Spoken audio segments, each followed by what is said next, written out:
Welcome to the season finale of Season 4 of TinySeed Tales. This is Episode 9, where we hear how it all turns out for Colleen and Hello Query. Before we get into this episode, if you're a founder who's interested in the right amount of funding without the unicorn or bust pressure to scale your SaaS to $1 billion, you're probably a good fit for TinySeed. Applications just closed for our spring 2025 batch, but you can get more details about our world-class SaaS accelerator at tinyseed.com/program and get onto our mailing list to be notified when our applications open in the fall. And with that, let's dive into the episode. I don't want to have a 5-year side project. Like, this is so important to me. I have so many friends, and good for them, that works with their life. Actually, you know what? I have a 5-year side project that makes $2,000 a month, right? And it hasn't grown and it just sits there. I don't want another one of those. Like, I want to outpace success. Welcome back to TinySeed Tales, a series where I follow a founder through the roller coaster of building their startup. I'm your host, Rob Walling, a serial entrepreneur and co-founder of TinySeed, the first startup accelerator designed for bootstrappers. For the past 2 years, we've been following Colleen's journey building Hello Query. When we started these conversations, we hoped to document the path to success. Instead, we captured something equally valuable, the real, raw experience of trying to get a business off the ground. While most startup stories end quietly behind closed doors, in this final episode, Colleen gives us a candid look at one of the hardest decisions a founder can make, and gives us a hint about what she's working on next.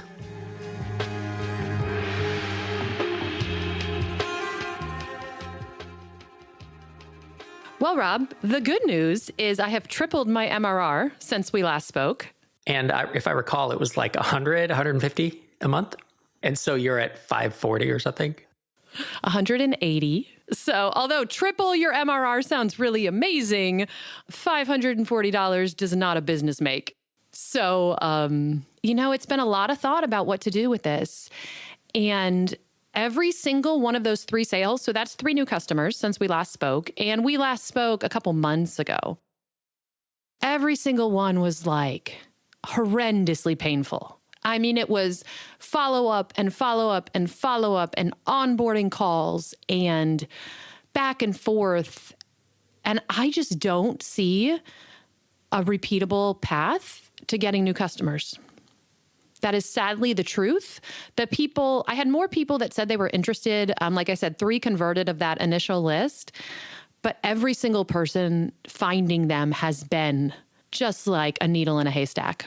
And I want to point out that doesn't mean it's not a viable business, but it does conflict with the fact that we're recording this in January of 2025. And last time we spoke, which I think was October or maybe November of 24, you said, I run out of runway by the end of December 2024.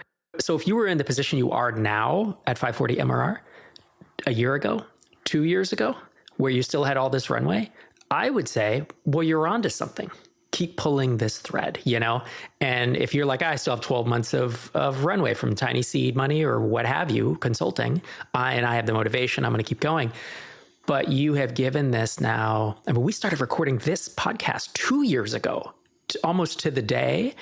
And you were working on it for 12 months before that. So is that right? Are you almost 3 years into this? So I appreciate that sentiment, but I would like to point out that I completely started over a year ago. So we're talking like different business, different tech stack. So when I look at Hello Query specifically, it's really like 10 to 12 months old. Right. And so with that in mind, we could say, well, it's only a 10-month-old business. You're already at 500 MRR and you have a thread that's being pulled and some people are jumping on it, even though it's a pain to find them. So does that mean you should keep doing it? Or is it, I'm out of money and I got to be done? So that's the hard part with these kind of small businesses, is making that decision. One thing that is really important to me is I don't want to have a 5-year side project. Like, this is so important to me. I have so many friends, and good for them, that works with their life. Actually, you know what? I have a 5-year side project that makes $2,000 a month, right? And it hasn't grown and it just sits there. I don't want another one of those. Like, I want to outpace success. That's what I'm going for. And I think although Hello Query itself is only about a year old, this idea, because the previous business was a different iteration on this idea is 3 years old, and I am just not seeing the traction for the amount of marketing effort and sales effort and cold outbound I have been doing. I am just not seeing the traction I think I should be seeing if I was actually building something people want at the right time. And I think timing is important here too. We can get into why this business hasn't worked, but I think timing is a big part of it. So why didn't it work? That's a big question. And, even making the decision to shut it down or keep going, because even you asked me this a couple months ago, and we had scheduled this podcast, and I asked you to push it out. Do you remember? Because I was like, I'm not ready. I'm not ready to make that decision yet. And do you watch Ted Lasso, Rob? It's the hope that kills you, man. Every month, starting in November, I was like, I'm going to shut it down at the end of November, and then I'd get a new customer. December, I'm going to shut it down, got a new customer. So it's just it's the hope that kills you. Ask anyone who started a business and eventually had to close up shop, and they'll tell you it's hard. You put so much time, money, and effort into making something work that walking away is a really difficult decision to make. It was such a hard decision to make, but I think when I look at the opportunity cost of continuing this, one customer a month, that's not going to be outpaced returns. That's a never-ending slog. And that's I've been doing that for 3 years. That's what I have been doing. So when I think about shutting it down, I think part of it is just my own exhaustion with this idea. And, part of it is all the things that happened to get me to this point. Why it didn't work is a different question. And I have been thinking about that a lot. I often get asked, how do I know when to quit? And the answer is, I don't know, but I have guidelines, is really my answer. And part of my answer that I give is, are you just done with the business? Are you just exhausted? Are you don't have any new ideas? You kind of don't care about it anymore. There's no and you're just like, I don't want to keep doing this. That's one factor. There's a bunch of other factors. How much traction are you getting? What are your mastermind, your co-founder, your spouse, your coach, whatever, what are they saying? How long have you been doing it? Do you normally stick with things longer than you should? Or do you normally quit things too early? What's your personal bent? There's a bunch of factors. But to hear you say, it's felt like a never ending slog, and it's been that for a year, 2, 3 years. It's like, okay, I haven't heard you put it in those terms before, but that tells me you are kind of done, quote unquote done, Yeah. What is so hard about this? It almost feels like it might be starting to work. And you always worry, right? You always worry. You're like, am I just 1 quarter away? Yep. I had 3 cold inbound this month. I've had 0 cold inbound for 6 months, and 3 people, one guy came through Intercom and actually is paying me now. I'm like, oh my gosh. Yeah. Is it working? I don't know. It's so hard because if I had a crystal ball and I was like, I'm 1 quarter turn away, I'm on the right path, but I'm too early, I would slog along, man. I'm great at slogging. I can slog forever. What is so hard about this decision is it actually might kind of sort of be working, but it's working at this glacial pace. But you have to hold that in comparison to starting something new, where to start something new would take me another year, right? You have to build product. You have to build all these marketing systems. You have to build, there's so much other stuff around a business. So this is why this was such a hard decision, is because I have come so far, but also sunk cost fallacy. I can make a lot of more money doing other things. And that's become so obvious to me recently that it's do I really want to continue to pour my heart and soul and my time into this thing when people kind of sort of seem interested? Mm-hmm. If you recall from our earlier episodes, Colleen and her co-founder split. I wondered how much she thought that impacted the success or failure of the business. He was a database expert, and sometimes I wonder if he was still working with me, we would have his kind of like database clout to be like, he said it's safe and everyone trusts him when it comes to databases. I think that was huge. I think he was building the tech. And so when he left, we literally lost anything he had created. Like I was completely starting over from scratch. I didn't have a half-built application. I didn't have a design. Like I was just starting over completely from scratch. So honestly, I think it was a huge, huge blow. And Hello Query is my thing, and I take responsibility for like how it hasn't worked out. I don't want to place blame, but I do think it is a big reason. Like it's hard not to think, what if? Like what if he had stuck it out? Could we have made this work together? I still kind of think we could have, which is kind of sad, but unfortunately it didn't go that way. And then you told me offline, you use this phrase, nerd famous, in quotes, as a potential contributing factor to, the business not working. Describe what you mean by that term. This is something actually you speak about frequently, but both my co-founder and I were very well known in our respective communities. We both spoke at conferences. We had a podcast. People loved us. And I think that brought us false positive signals, because the reason after he quit, the reason I kept going with this idea is because it felt like we had all of these people who had said they were really interested. But looking back at those conversations, I'm not saying those people weren't interested casually, but I think that was more they just kind of wanted to be part of something, which is awesome and exciting. And I super appreciate their support, but that doesn't help us like build a product business. Look at his success in courses directly ties to his popularity in his community, right? Like if you're popular in your community, you do courses, you do coaching, right? Like that's how you capitalize on popularity. And we were trying to build a SaaS, and popularity doesn't matter when you build a SaaS. Ta-da. Build your network, not your audience, if you're going to build a SaaS. Like someone has said I've this never before. heard this before, yeah. I think I continued down this path because I thought I had a list of 20 people ready to buy. Literally in close, I have this list of 20 people that says ready to buy. Do you know how many of those people actually bought? One. 5% close rate on your ready to buy list. Right. And I mean, these are people, I think what kind of amazes me about this whole thing is these people get on a call with me, and I've done so many of these calls now. I feel like I'm pretty good at filtering through BS, like why someone wouldn't actually buy the thing. And I mean, like I just get ghosted hard. They get on a freaking call with me and then they ghost me. And so, it's the curse of the audience, but I feel like it's a double-edged sword because you wouldn't have any initial interest if we didn't have those audiences. So it's hard to know. But I do think that's part of the reason when Aaron quit, part of the reason I kept with this idea, even though this was not my idea and I'm not a database expert, was because I thought, I got that list of 20 people that are ready to buy. So that was really where it kind of got me. Given everything that happened, I couldn't help but wonder what kind of regrets Colleen had about Hello Query. I guess I have regrets about the way I ran the business. I don't have regrets about doing the business.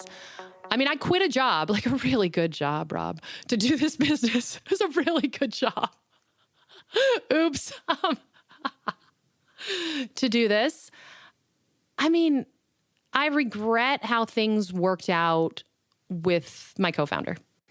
I wish we had both been honest about what we wanted earlier. And that is, that's a lesson. My next business, I want a co-founder because I don't really like doing it alone. I'm super lonely. So that's a lesson I'll take with me. I'll be like, Aaron and I made this mistake. I think we would both agree. We made a mistake by kind of getting caught up in all the things and not taking a step back and being like, what do we each need and what do we each want? So I've learned a lot about like what I want in a future co-founder. I regret we didn't handle our issues earlier. But I made some really big decisions that have put me in this position. Like a big one is, you might remember I had that like $250,000 contract when we joined TinySeed, which is probably why we got into TinySeed. But anyway, and I killed that a year in. You remember, we talked about it, which seemed like I don't regret that at all, because the whole point of going through TinySeed was to put ourselves in a position to go big or go home. It wasn't to ride this, kind of comfortable productized consulting situation. So I don't regret that. So I don't have a lot of regrets, just a few. That's good. I think if you build a business or do any type of risky effort that doesn't work out, you're probably always going to have some regrets. And I think it's important to not think that just because it didn't work that you made the wrong decision. The outcome is actually separate from the inputs, right? Yes. And there's this great book by the winningest football coach of all time, Bill Walsh. And the title of the book is The Score Takes Care of Itself. And throughout the book, he says things like, and then I'd win a Super Bowl. And everyone's like, you going to win next year? And he was like, good God, this is brutal. And he said, no matter what we did, no matter how hard we trained, we controlled what we could control, and we let the score take care of itself. And some years, he said, we had an amazing team, and I was still a great coach, and we had Montana and Rice, and we would lose the Super Bowl. And then other years, we would win it. And I controlled what I could control and let the score take care of itself. So I think separating inputs from outputs is something that I think is often a more healthy way to look at it. I like to think like that. I like to think, to be clear, this totally sucks. Like, I don't want to sugarcoat that, but I do like to think about it like I went all in, and not only did I go all in, Rob, I'm now doing it publicly on your podcast. Yeah. So that's fun for me. Only 10,000 of your closest friends. I know, only 10,000 of my closest friends. Tens of thousands. I misspoke there. Oh my goodness. So when Aaron quit, we had even talked about like pulling this podcast. Remember? We were like, should we just shut this down? And then we were like, no, we're going to ride it to the bitter end. We want to tell the real story. I'm happy I went all in on this. And, I think you're right. Like, I controlled everything I could control. I did all the things, right? I did the marketing and the sales and the content and the following up and the freaking cold calling. Like, I built the product. Like, I fixed the product. Like, I controlled everything I could control for. And, I can't control how many people sign up. I can't control my MRR. And that's a super bummer because I have worked so hard by myself, toiling in my office. And so it's a super bummer. But I ultimately can't control that. And all I can say is, like, I think there has to be an aspect of luck, a small aspect of luck here. And I didn't get lucky. But maybe next time I will. Probably heard me say, I feel like success is hard work, luck, and skill in different components.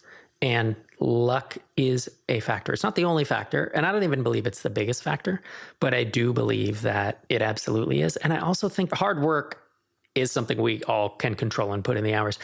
There's a skill set that you develop over the years that I think develops even faster once you've been part of a successful venture. Once you've done it once, you kind of learn some things. It's not that you can then apply that to the next thing directly, but it does build that skill muscle up. And until you have that, it can be hard.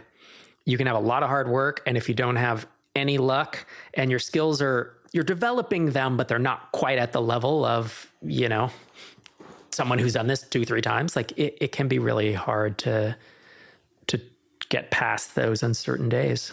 The early days are so uncertain.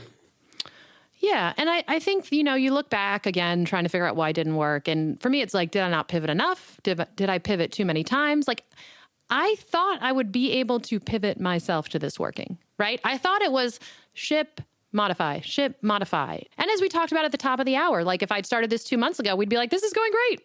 So there's a lot of sunk cost and emotion. It's kind of a mess, this whole business.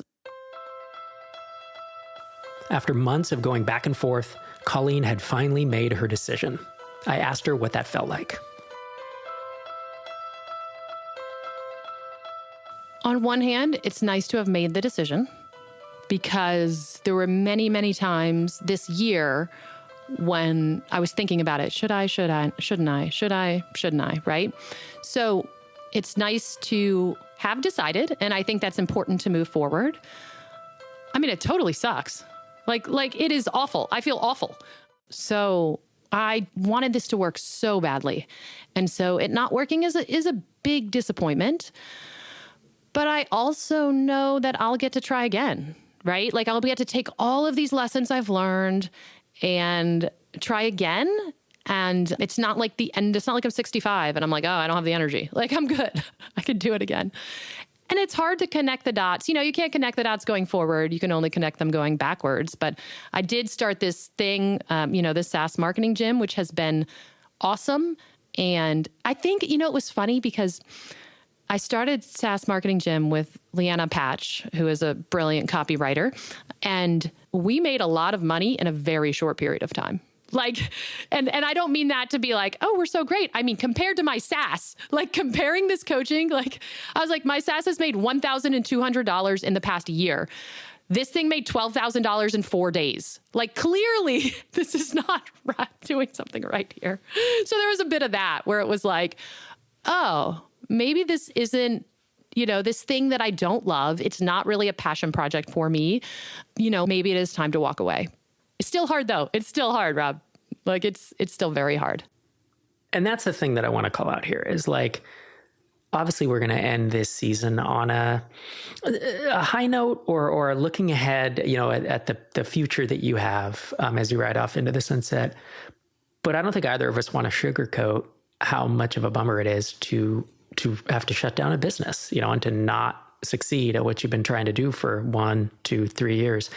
But also, I've heard some aspiring entrepreneurs, usually it's like a developer working a day job who's doing just fine, says, well, what if I start something and it doesn't work? What if I quit my day job and it doesn't work? And I often say, well, what is the worst case in that scenario? Do you probably get another job at the end, right? Or maybe you've learned enough that someone will acqui-hire you, or maybe you've learned enough that someone will just hire you because of the experience you have there. Or maybe you start your next thing because you met someone, there's like all these things that can happen that are positives coming out of a failure. So I want to call that out of, for you, 6 months ago, if we would have said, what's the worst that can happen? Or even let's go back 3 years ago when you quit your job, I would say, well, the worst that happens probably is you just get another job. But now you're at a place where that's not actually, you're not going back to get another job. You've done the SaaS Marketing Gym, which people, if they go to Google, type in SaaS Marketing Gym, they'll see you and Leanna's smiling face there. So you have this new business already that you're excited about. I would venture to say that part of the reason that that's going to be a thing is because of the relationships, the audience, the network that you've cultivated over the past couple of years in building Hello Query. And so I don't know, I like to think of each thing usually as if I'm going to fail at it, at least can it level me up along the way? Yeah. And before we joined TinySeed, we weren't really doing any marketing. I mean, I have leveled up from a marketing perspective so much. And that's going to be tremendously valuable, with all the things I do next. Is there anything, as you think back, that you would have done differently during this journey? Ooh, that's tough. So practically speaking, I don't think we executed fast enough that first year. And that's a very practical thing, but we didn't execute on the code front. We were building this list of people who wanted the thing, and we didn't ship the thing fast enough. So I think shipping fast, that's what everyone says, but it's still true. Shipping faster, I would do differently. So much of this is kind of I don't want to say a crapshoot, but like in the very beginning, right? You're just trying things to see if they work. I probably also would have started cold outreach a year earlier. Those two things together, I would have done. Usually when people ask me about regrets with things, I often say, I wish I would have done X sooner. That's usually always, right? It's like, no, now that I know this, I didn't know about this approach, or I didn't know that I should do that, or I was too scared. There's sometimes where it's like, Rob, if you could do my whole career over, what would you do? I would have done video earlier. I didn't do video really until COVID, until 2020. I should have been doing video in once I sold Drip, 2016, and I just was like, ooh, I don't know. It's hassle. It's complicated. I'm not good on camera, like all this stuff. I have this my own. And is it a regret, or is it just a thing of like, the lesson I learned is like, do more shit that scares you and try to educate yourself on things that you don't know about. What are your blind spots that you should be doing? So. Yeah, I think for me, a lot of personality, like a lot of co-founder stuff would have handled that faster, earlier. I knew that was kind of a problem and I didn't push on it. And, for reasons, would have done that faster, would have shipped faster, would have done cold outreach faster. Like it's so many things. Even on the tech side, once I was doing all the tech myself, I found myself dragging my feet on it wasn't even really dragging my feet. I just feel like I still could have been faster. I still could have pushed a little bit harder. Like because of the security stuff, I was scared to launch embedding because I was like, because I'm really good at thinking of corner cases, but when you're just getting started, like corner cases aren't your best friend. So just so much stuff. So I think in general, that's true, right? Do more things that scare you. When I've asked other founders after their business has shut down, what are things that you regret or that you would do differently? I've never once heard them say, I would have executed more. So we moved too fast. We shipped too many things too quickly. We took too many risks. Yeah. Nah, it doesn't happen. Not in our world.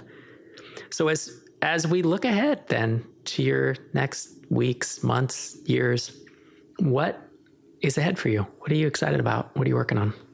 Well, I'm doing the SaaS marketing gym, which right now is a kind of a founder coaching, but it's founder coaching and marketing. We just finished our first cohort. It's 3-month cohorts and it went really well. The people have great results. So it's amazing to help people and then have them have actual new customers because of the cold. I really focus on the cold LinkedIn outbound and it's working.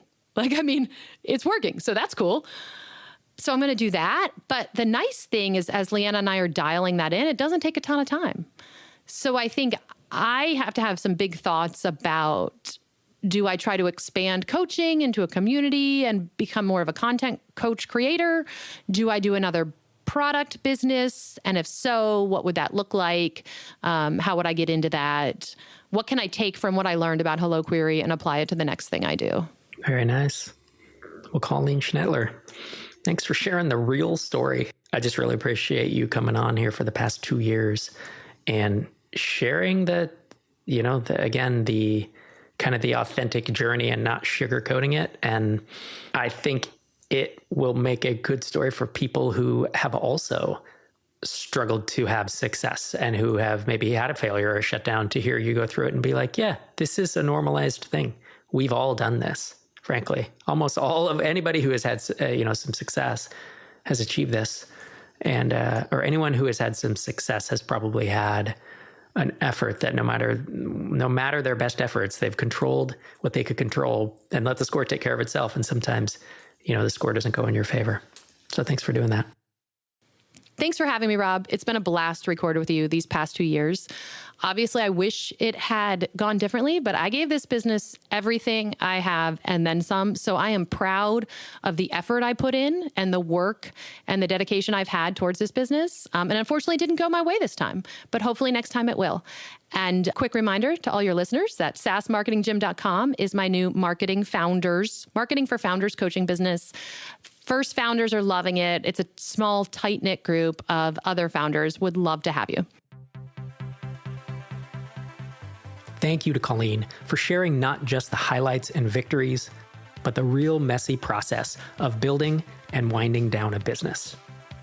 I'm looking forward to seeing what she does next. And thanks to you for listening. If you're an ambitious founder building a B2B SaaS company, you should consider applying to TinySeed.